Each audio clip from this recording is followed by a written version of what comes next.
Hello friends, आज हम history का सेकंड लेक्चर स्टार्ट करने जा रहे हैं जिसमें वैदिक काल। आज का टॉपिक है हमारा वैदिक काल। पहले मैं आपको इसकी थ्योरी अच्छे से बताऊंगा, फिर बाद में हम इसके क्वेश्चन सॉल्व करेंगे जो कि मैंने लूसेंट की बुक से लिए हैं। जिन लूसेंट की बुक से क्वेश्चन लगाने हैं वो इस लेक्चर को पूरा देखें। पहले मैं आपको इस टॉपिक के बारे में थोड़ा सा डिटेल में बता दूंगा ताकि आपको चीज़ें समझ आ जाएं और एमसीक्यू आप अच्छे से सॉल्व कर लें। तो शुरू करते हैं। एक सेंटेंस जो इस चीज़ का पूरा बेस है वैदिक काल का, ठीक है, वो आपने याद रखनी है। जीवन में जब भी कठिनाई आती है, इंसान सरलता का मार्ग ढूंढता है। जैसे हमारे लाइफ में कहीं भी कठिनाई आए तो हम हमेशा इजीएस्ट वे ढूंढते हैं उसको सॉल्व करने के लिए, ठीक है। भारत में पहले सरलतापूर्वक समाज होता था, ठीक है। जब ऋग वैदिक काल था तो सरलतापूर्वक समाज था, और जब उत्तर वैदिक काल आया तो सरलता को कठिनाइयों ने ढक लिया। वैदिक काल, ठीक है। वैदिक काल के बारे में आपको थोड़ा सा बता देता हूँ कि इसे आर्य काल भी कहा जाता है। आर्य काल अब क्यों कहा जाता है ये भी आप सोच रहे होंगे। तो आर्य काल इसलिए कहा जाता है क्योंकि यह आर्य के द्वारा इसकी संस्कृति, इसके सामाजिक जीवन जो भी था, वो अर्थव्यवस्था, वो आर्य के द्वारा निर्मित थी। किसके द्वारा? आर्यों के द्वारा। आर्य ईरान से होते हुए भारत को आए थे, ठीक है। ईरान से होकर भारत को आए थे, भारत आए थे। इस सभ्यता के जो संस्थापक थे वैदिक काल के, वैदिक सभ्यता के, वो आर्य ही थे, ठीक है। आर्य का अर्थ होता है श्रेष्ठ, उत्तम, ठीक है। ईरान से होकर ये भारत आए थे, और भारत में आकर जिस जिस क्षेत्र में ये बसे थे उसे हम सप्त सैंधव कहते थे। सप्त सैंधव क्षेत्र कहा जाता था जहाँ ये आकर बसे थे।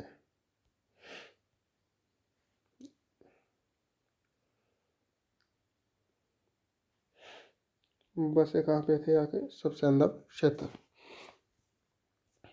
ठीक है। तो अब हम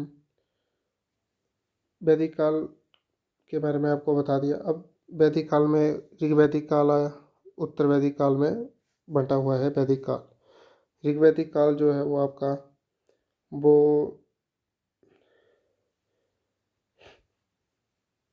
मैं आपको यहाँ पे बता देता हूँ। ऋग वैदिक ईरा जो है वो 1500 ईस्वी से 1000 ईस्वी तक, और उत्तर वैदिक काल 1000 ईस्वी से 600 ईस्वी तक चला, ठीक है। ऋग्वैदिक काल में सरलतापूर्वक समाज था, ठीक है। सरलता से आप क्या समझते हो? सरलता में आपको बता देता हूँ कि मतलब कोई भी कर्म कांड नहीं था, लोग कर्म कांडों में नहीं फंसे थे, लेकिन धार्मिक कट्टरता भी नहीं थी, जातिवाद भी नहीं था, मतलब बुराइयाँ कोई भी नहीं थी, ठीक है। स्त्रियों की दशा बहुत ही अच्छी थी, उन्हें पूरा सम्मान मिलता था, ठीक है। बट उत्तर वैदिक काल में इसका उल्टा हुआ, ठीक है। कर्मकांड थे, लोग धर्म में फंस गए थे, जातिवाद था, हर चीज़ थी, ठीक है। ये आपको मैं आगे डिटेल में बताऊंगा। तो ऋग्वैदिक काल स्टार्ट करते हैं। डिफरेंस में समझेंगे तो ज़्यादा अच्छे से समझ आएगा, ठीक है। तो स्टार्ट करते हैं ऋग्वैदिक काल, उत्तर वैदिक काल, ये समझ लो। आपको क्वेश्चन बाद में जब क्वेश्चन लगवाऊंगा तो आपको इजीली वो क्वेश्चन सॉल्व कर लोगे। ऋग वैदिक काल में सरलतापूर्वक समाज था, ठीक है। उत्तर वैदिक काल में कठिनाइयाँ थी, सरलता को कठिनाइयों ने ढक लिया, ठीक है। फर्स्ट पॉइंट कठिनाई थी और सरलता रही, ठीक है। सेकंड पॉइंट ग्रामीण जीवन, ये ग्रामीण जीवन जीते थे, कोई स्थायी निवास नहीं था, एक जगह से दूसरी जगह को घूमते थे, ठीक है। और ये इनका स्थायी निवास था बिकॉज ये कृषि करते थे, तो कृषि करेंगे तो परमानेंट स्टे भी होगा, ठीक है। जब खेत जोतेंगे तो परमानेंट स्टे चाहिए, ठीक है। व्यवसाय इनका पशुपालन था और ये चारागाह होते थे, वहाँ पे पशुओं को चराते थे। तो पशुओं को चराएंगे तो एक जगह से दूसरी जगह कोई नहीं जाना पड़ेगा, जिससे ये सिद्ध होता है कि इनका कोई परमानेंट रेजिडेंस नहीं था, ठीक है। यहाँ पे जनपद होते थे, लोहे का आविष्कार भी हो गया था जब उत्तर वैदिक काल आया, ठीक है। और इनकी क्लास जैसे हाई क्लास के हैं तो वो कैसे पता लगता था, तो वो पता लगता था कि कितने पशु जिसके पास ज़्यादा जानवर होंगे वो ऋग्वैदिक काल में मतलब वो रिच होगा, ठीक है। इनके जो देवता थे ऋग्वैदिक काल में वो बिल्कुल लिमिटेड थे, ठीक है। और उत्तर वैदिक काल में अनलिमिटेड देवता थे। फिजिकल एग्जिस्टेंस होता हो उनको ही वह मानते थे देवता जिनका कोई फिजिकल एग्जिस्टेंस था, ठीक है। जैसे सूर्य, पानी, इंद्र, तो ये चीज़ें थी, ठीक है। और इनके जो उत्तर वैदिक काल में मनमर्जी के ही देवी देवता थे और जादू टोना जातिवाद इन चीज़ों पर तरह तरह के कर्मकांडों में ये फंस गए थे। फोर्थ पॉइंट है कि वर्ण व्यवस्था, ठीक है। वर्ण ब्राह्मण, क्षत्रिय, वैश्य और शूद्र, ठीक है। ब्राह्मण जो होते थे वो शिक्षक होते थे, क्षत्रिय देश की सेवा करने वाले, वैश्य व्यापार करने वाले, शूद्रों का काम होता था कि इन तीनों की सेवा करना। राजा के द्वारा जो है वो राजा चुना जाता था लोगों की सेवा करने के लिए। इसमें जो राजा चुना जाता था वो लोगों की सेवा करने के लिए चुना जाता था, ठीक है। और यहाँ पे वर्ण जो थे जन्ममूलक थे, ठीक है। जन्ममूलक समझते हो कि ब्राह्मण के घर में पैदा हुआ तो वो ब्राह्मण हो गया, ठीक है। और शूद्रों की स्थिति में यहाँ पे गिरावट आई क्योंकि वो लास्ट में थे। शूद्रों का देवता पूषण था, ठीक है। जन्ममूलक से आप समझ गए होंगे कि मतलब ब्राह्मण के घर में पैदा हुआ तो वो ब्राह्मण, जैसे आजकल लोग होता है कि मंत्री का बेटा मंत्री बन जाता है, तो वो चीज़, ठीक है। यहाँ पे सती प्रथा थी, लेकिन यहाँ पे कोई सती प्रथा का कोई ये नहीं है। स्त्रियों की स्थिति बहुत ही अच्छी थी, पढ़ाई का अधिकार था, इंटरकास्ट मैरिज वगैरह सब कुछ सही था, शादी अपनी मर्जी से कर सकते थे।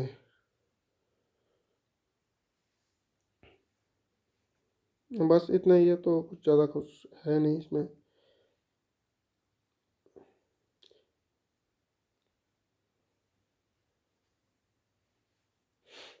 हड़प्पा पीरियड, ऋग्वैदिक काल जो है आपने ये याद रखना है, और उत्तर वैदिक काल कि इनका पीरियड कितना है, ठीक है। तो हम और स्टार्ट करते हैं। नेक्स्ट जो है क्वेश्चन लगाएंगे अब हम इसके, ठीक है। थोड़ा सा मैं जो आपको बता देता हूँ कि देवता जो इनके देवता थे उनके बारे में थोड़ा सा पढ़ लेना है, पूछ लेते हैं यहाँ से क्वेश्चन। और जो हमारा फर्स्ट क्वेश्चन है वो है ऋग्वैदिक काल के। अब तो हम वन बाय वन सारे क्वेश्चन स्टार्ट करते हैं। पहला है पूर्व वैदिक या ऋग्वैदिक काल किसे माना जाता है, तो मैंने ये अभी आपको बताया, वो है 1500 से 1000 ईसा पूर्व। उत्तर वैदिक काल का, उत्तर वैदिक संस्कृति का काल किसे माना जाता है, तो ये भी क्वेश्चन मैंने अभी आपको करवा दिया है। तो ये दो क्वेश्चन आपने लगवा दिए। अच्छे से वीडियो देखी होगी। तो आर्य शब्द का शाब्दिक अर्थ क्या है? श्रेष्ठ, कुलीन, वीर योद्धा, यज्ञकर्ता या पुरोहित और विद्वान। तीसरे का क्या होगा? श्रेष्ठ और कुलीन, जो मैंने अभी आपको बता दिया है। नेक्स्ट क्वेश्चन, प्रारंभिक आर्यों के बारे में निम्न कथनों में से कौन सा सही नहीं है? वे संस्कृत बोलने वाले थे, वे घुड़सवारी किया करते थे, वे कई झुंडों में भारत पहुंचे, वे मुख्यतः नगरों का निवास करते थे। तो चौथा का हो गया, वे मुख्यतः नगरों में निवास करते थे। इनमें से किस फसल का ज्ञान वैदिक काल में लोगों को नहीं था? तो किस फसल का नहीं था? तंबाकू, चावल, गेहूं और जौ का उन्हें पता था। नेक्स्ट क्वेश्चन, सिक्स्थ क्वेश्चन है हमारा, उत्तर वैदिक काल में वेद विरोधी और ब्राह्मण विरोधी धार्मिक अध्यापकों को किस नाम से जाना जाता था? श्रमण के नाम से जाना जाता था। वैदिक गणित का महत्वपूर्ण अंग है। वैदिक गणित का महत्वपूर्ण अंग कौन सा है? शतपथ ब्राह्मण, अथर्ववेद, शुल्बसूत्र, छांदोग्य, उपनिषद। तो सेवंथ का आंसर है सी, शुल्बसूत्र। एट्थ क्वेश्चन, किस वेद में प्राचीन वैदिक युग की संस्कृति के बारे में सूचना दी गई है? वैदिक युग की संस्कृति के बारे में किसमें सूचना दी गई है? तो वो दी गई है आपकी ऋग्वेद में, ऋग्वेद। नेक्स्ट क्वेश्चन, निम्नलिखित में से उत्तर वैदिक काल में लिखे गए ग्रंथों का सही क्रम कौन सा है? तो इसमें हमने उत्तर वैदिक काल में लिखे गए ग्रंथों का सही क्रम बताना है। तो नाइन्थ का आंसर होगा पहले वेद, ब्राह्मण, आरण्यक और उपनिषद। क्वेश्चन नंबर 10, वेदों की संख्या कितनी है? तो वेदों की संख्या कितनी है? 4 वेद हैं हमारे। कौन कौन से हैं वो आपको पता होना चाहिए, ठीक है। तो मैं आपको बता देता हूँ कि वेद कौन कौन से हैं। ऋग्वेद, 4 कौन कौन से हैं? ऋग्वेद, यहीं पे लिख देता हूँ, ऋग्वेद, सामवेद,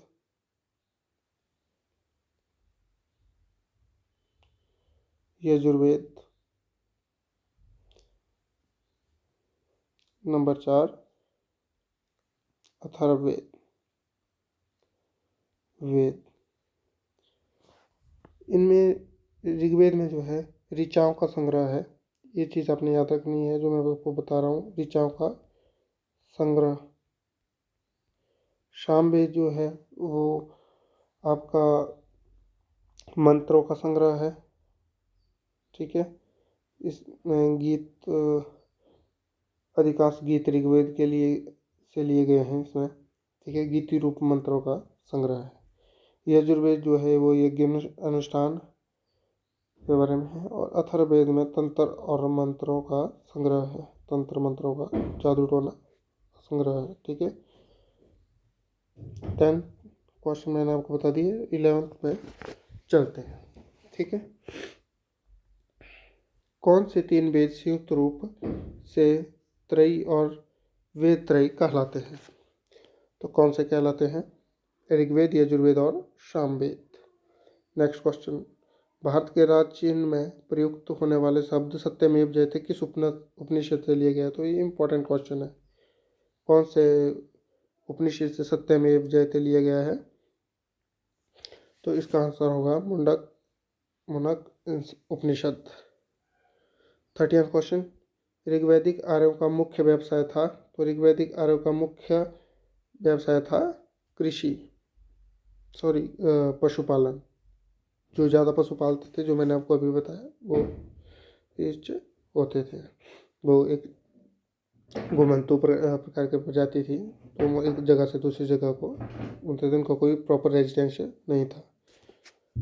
भारतीय संगीत का कृषि जो था वो उत्तर वैदिक काल के आर्यों का था, ठीक है। उत्तर वैदिक काल में उनको परमानेंट रेजिडेंस मिल गया तो वो कृषि करने लगे। भारतीय संगीत का आदि ग्रंथ कहा जाता है? तो भारतीय संगीत का आदि ग्रंथ किसे कहा जाता है? 40th क्वेश्चन का होगा सामवेद। प्रथम विधि निर्माता कौन थे? मनु।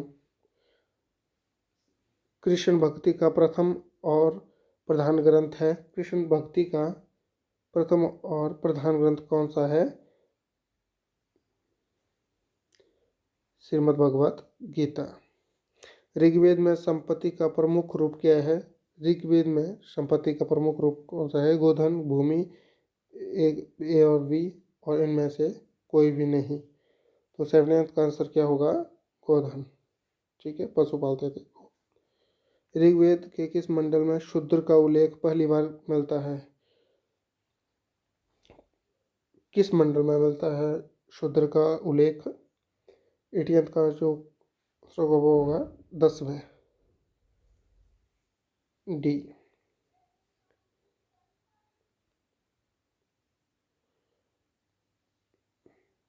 नेक्स्ट क्वेश्चन की तरफ चलते हैं। 90th क्वेश्चन, पुराणों की संख्या कितनी है? इंपॉर्टेंट क्वेश्चन है। पुराणों की कितनी संख्या है? पुराणों की संख्या है 18। नेक्स्ट क्वेश्चन, वैदिक धर्म का मुख्य लक्षण इनमें से किसकी उपासना था? किसकी उपासना था वैदिक धर्म का मुख्य लक्षण? तो इसका आंसर है प्रकृति की। किस देवता के लिए ऋग्वेद में पुरंदर का प्रयोग किया गया है? तो मैंने आपको बताया था कि देवता के बारे में आपने इसमें से पढ़ लेना, कई बार क्वेश्चन पूछ लेते हैं। तो 21 का आंसर होगा पुरंदर किसे बोला गया है? वो है इंद्र। शूलभ सूत्र किस विषय में से संबंधित पुस्तक है? 22 का जो क्वेश्चन है उसका आंसर क्या होगा? शूलभ सूत्र किस विषय की से संबंधित पुस्तक है? शूलभ सूत्र पुस्तक किससे संबंधित है? 22 का जो आंसर होगा वो होगा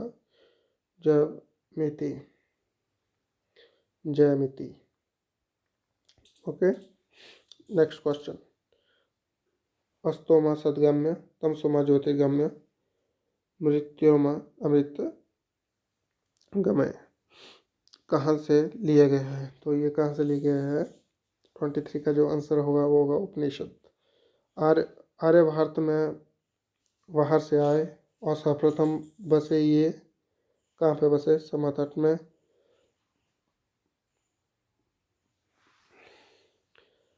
प्राग ज्योतिष में, पंजाब में और पंचाल में, इनमें से किस में बसे आर्य आकर?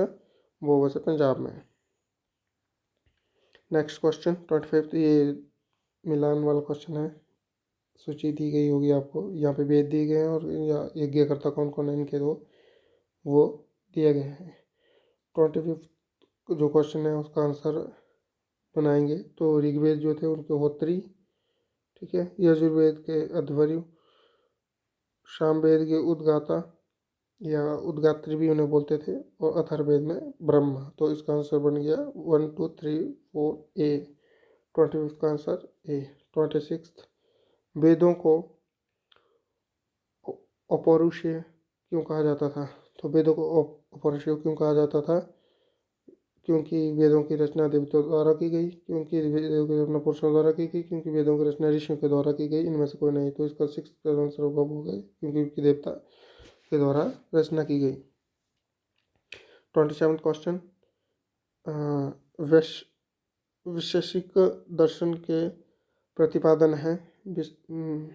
वैशेषिक दर्शन के प्रतिपादक हैं। 27 का आंसर है सी, उल्कणद। 28 क्वेश्चन, 28 क्वेश्चन का जो मैं आपको मीमांसा या पूर्व मीमांसा दर्शन से प्रतिपादक है। तो 28 का जो आंसर है वो है ए, जैमिनी। वेदांत या नेक्स्ट क्वेश्चन 29, वेदांत या उत्तर मीमांसा दर्शन के प्रतिपादक हैं। तो इसके ऊपर जो है वो दिया गया है पूर्व मीमांसा, और उत्तर मीमांसा नीचे दिया गया है उत्तर मीमांसा। तो पूर्व मीमांसा के कौन है? जैमिनी। और उत्तर मीमांसा के कौन है? 29 का जो आंसर है वो है बी, वादरायण। ठीक है। ऋग्वेद का कौन सा मंडल पूर्णतः सोम को समर्पित है? तो कौन सा मंडल जो है ऋग्वेद का सोम को समर्पित है? तो 30th क्वेश्चन का आंसर होगा 9वां मंडल। ठीक है। Next question 31। प्रसिद्ध 10 राजाओं का युद्ध 10 राज युद्ध किस नदी के तट पर लड़ा गया? तो ये इंपॉर्टेंट क्वेश्चन है। 31। तो कौन सी नदी के तट पर लड़ा गया? वो लड़ा गया पुरुषनी। ओके। धर्मशास्त्रों में भू राजस्व की दर क्या है? भू राजस्व की दर क्या है? तो वो होगी 1/6। 800 ईसा पूर्व से 600 ईसा पूर्व में का काल किस युग को से जुड़ा है? ब्राह्मण युग, क्षुद्र युग, रामायण युग, महाभारत युग। 33 का जो आंसर है वो होगा ब्राह्मण युग। 34th क्वेश्चन की ओर चलते हैं। किस काल में अछूत की अवधारणा स्पष्ट रूप से उदित हुई? तो छूत की जो अवधारणा है वो किस काल में उदित हुई? वो है धर्मशास्त्र के काल में। एशिया माइनर स्थित बोगासकोई का महत्व इसलिए है कि 35 का जो आंसर होगा वो होगा वहाँ जो अभिलेख प्राप्त हुए हैं ए। 35 का आंसर क्या है? ए प्राप्त हुए हैं। उनमें से 4 वैदिक देवताओं इंद्र, वरुण, मित्र, नक्षत्र का उल्लेख मिलता है। Next question 36। गायत्री मंत्र देवी सवित्र को संबोधित किस पुस्तक में मिलता है? गायत्री मंत्र कौन सी पुस्तक में मिलता है? 36 का जो आंसर होगा वो होगा ए ऋग्वेद। ये इंपॉर्टेंट है गायत्री मंत्र, तो हमें याद रखना है। ठीक है। न्याय दर्शन को प्रचारित किया था। न्याय दर्शन को किसने प्रचारित किया था? 37 का जो आंसर होगा वो है गौतम ने। प्राचीन काल में निष्क से जाने जाते थे। तो प्राचीन काल में निष्क से कौन जाने जाते थे? स्वर्ण आभूषण। ठीक है। योग दर्शन के प्रतिपादक हैं। योग दर्शन के प्रतिपादक कौन है? आपको पता ही होगा, पतंजलि।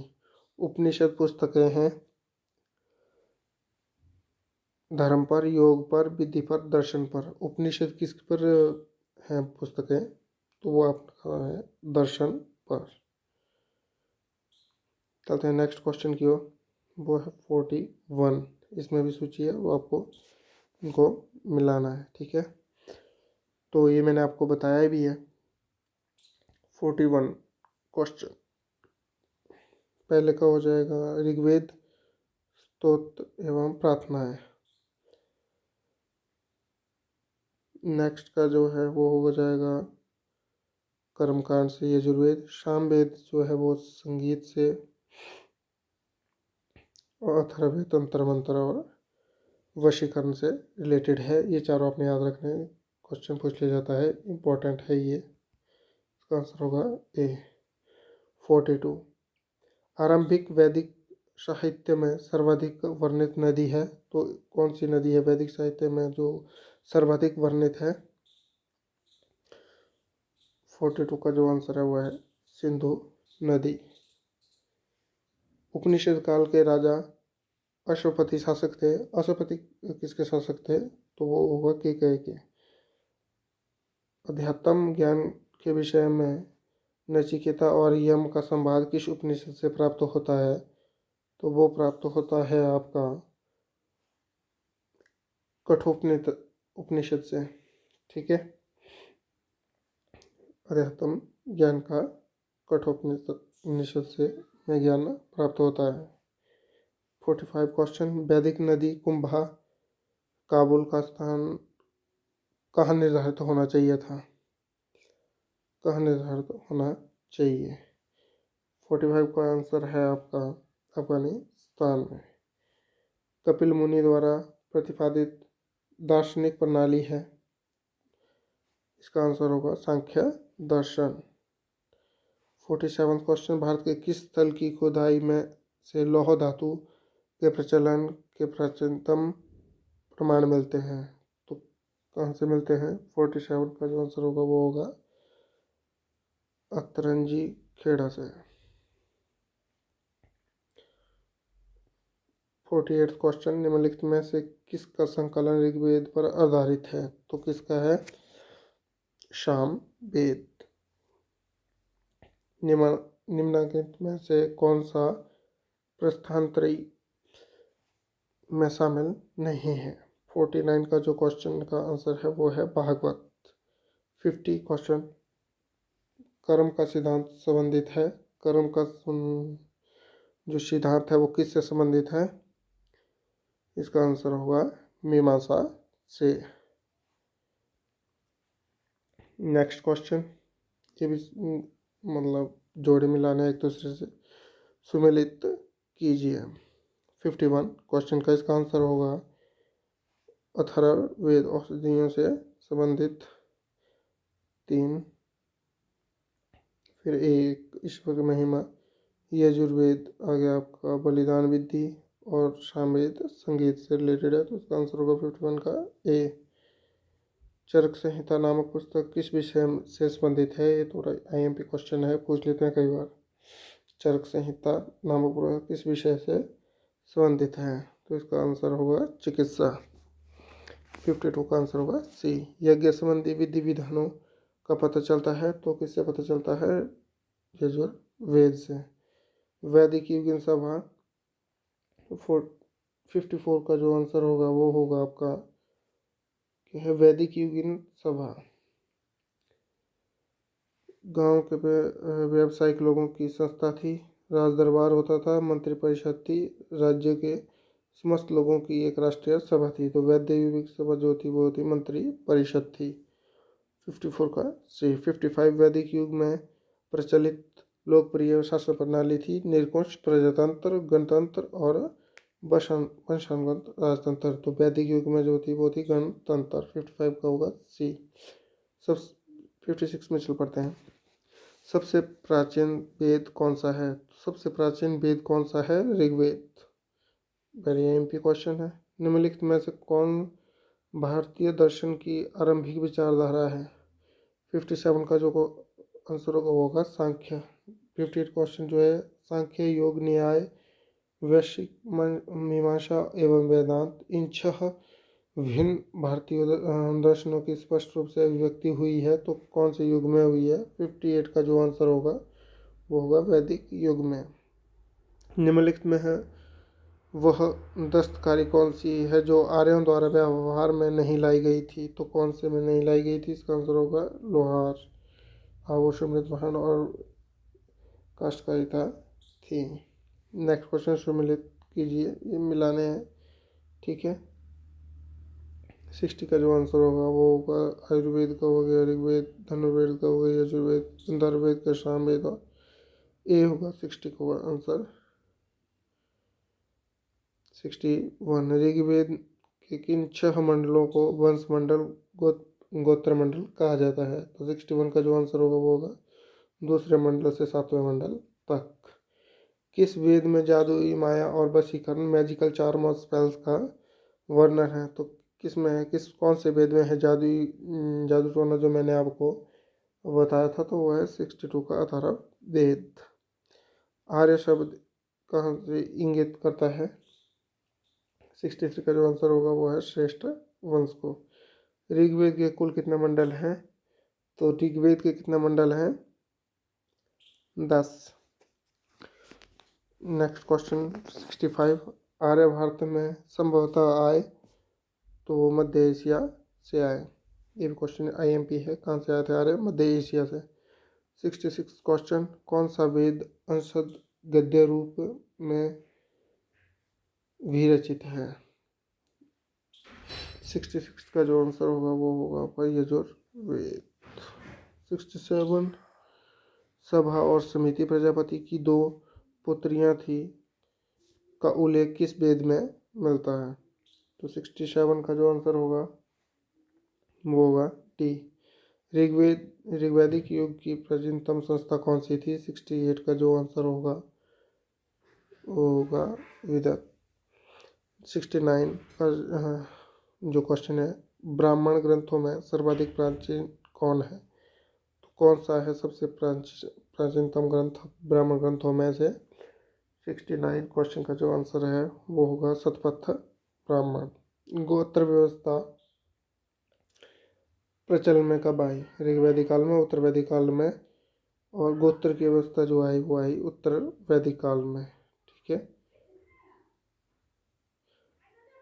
71 क्वेश्चन, अनुलोम विवाह का क्या अर्थ है?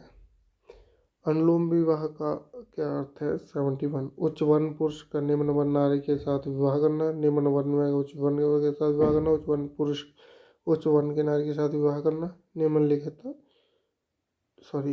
वर्ण पुरुष का निम्न वर्ण की नारी के साथ विवाह करना। तो इसका जो आंसर होगा वो होगा ए, उच्च वर्ण के पुरुष का निम्न, मतलब अनुलोम का अर्थ जो है आपका उल्टा, ठीक है, उच्च का निम्न वर्ण के साथ विवाह करना। प्रतिलोम विवाह का तब माना जाता था।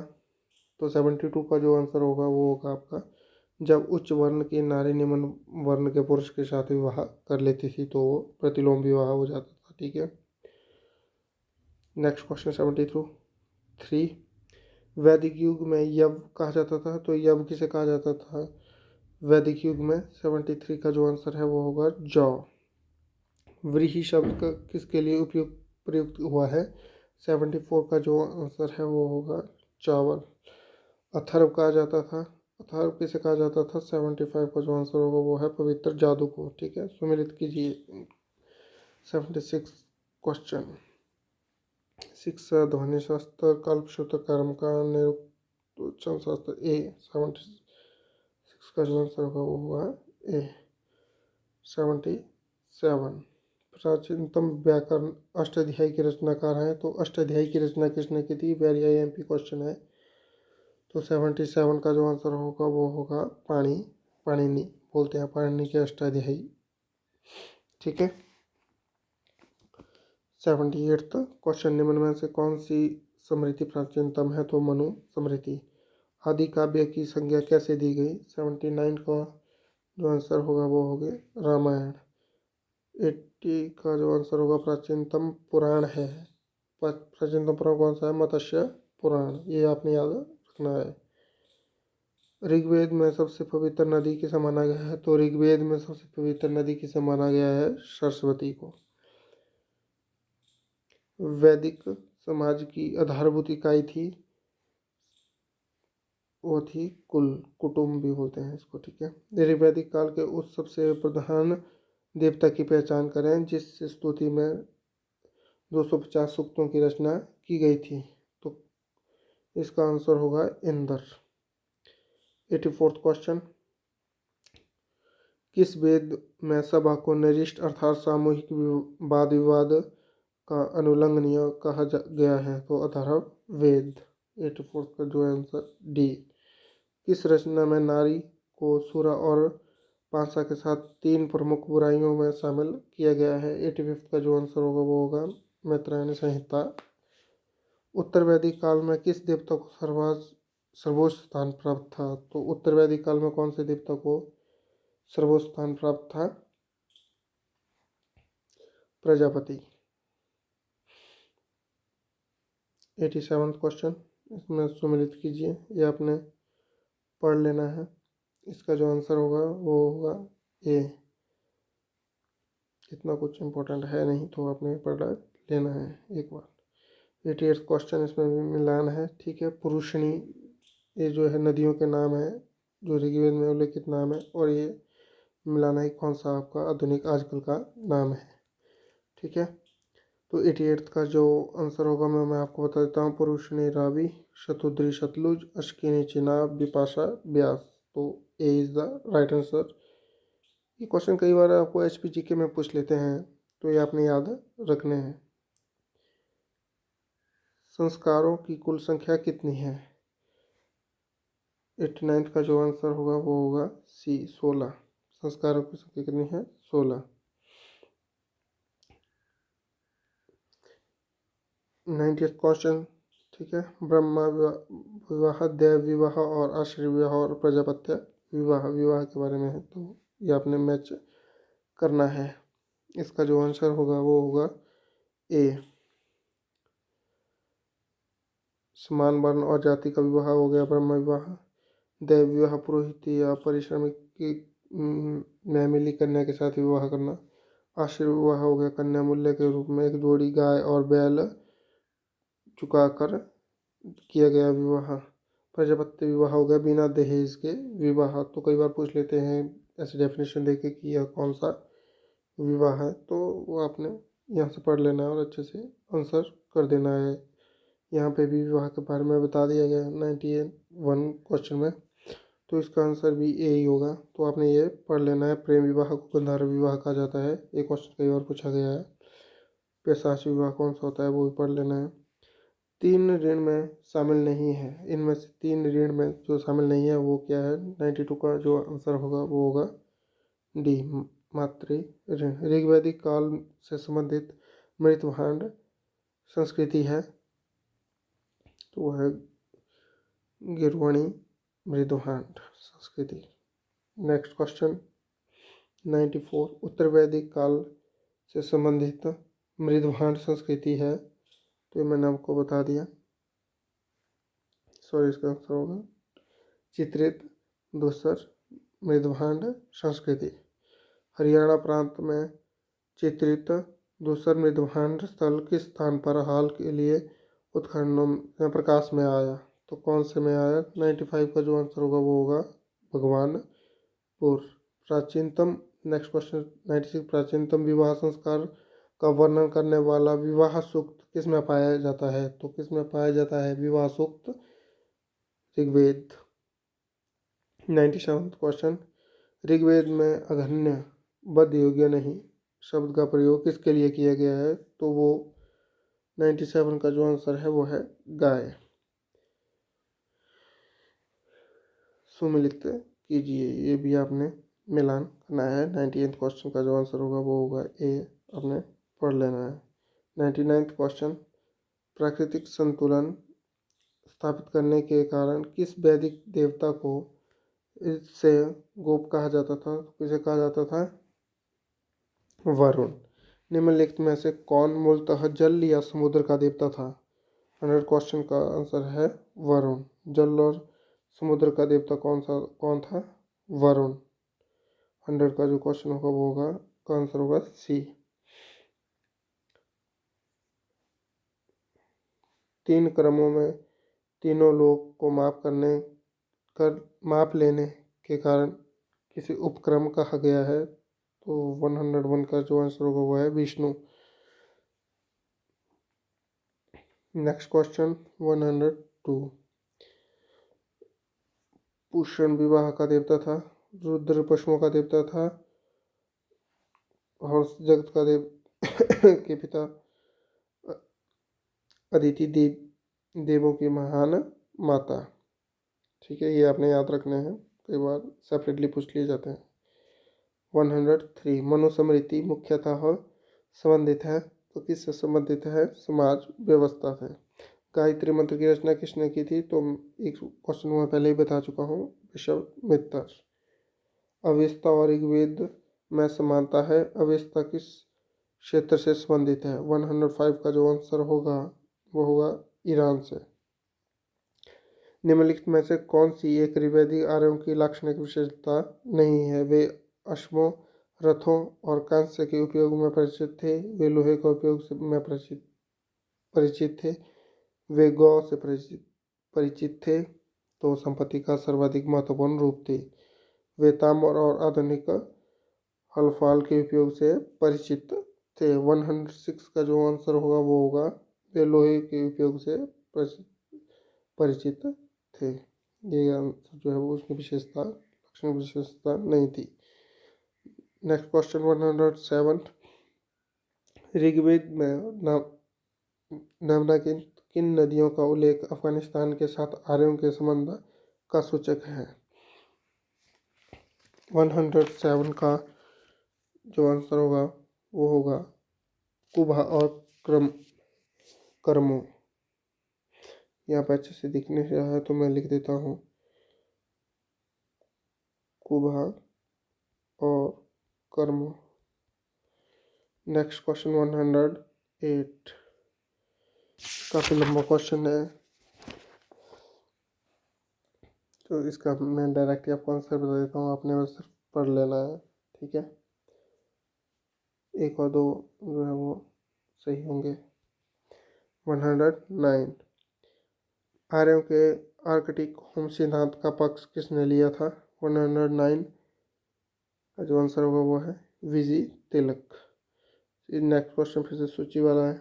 तो इसका जो है कि नदियों के नाम दिए गए हैं और आधुनिक नाम कौन सा है, तो वो मैं आपको बताता हूँ। इसका आंसर होगा, पहले का हो गया तो काबुल काबुल को बोलते थे। ठीक है, पुरुषणी रावी हो गया जो मैं आपको पीछे बता चुका हूँ।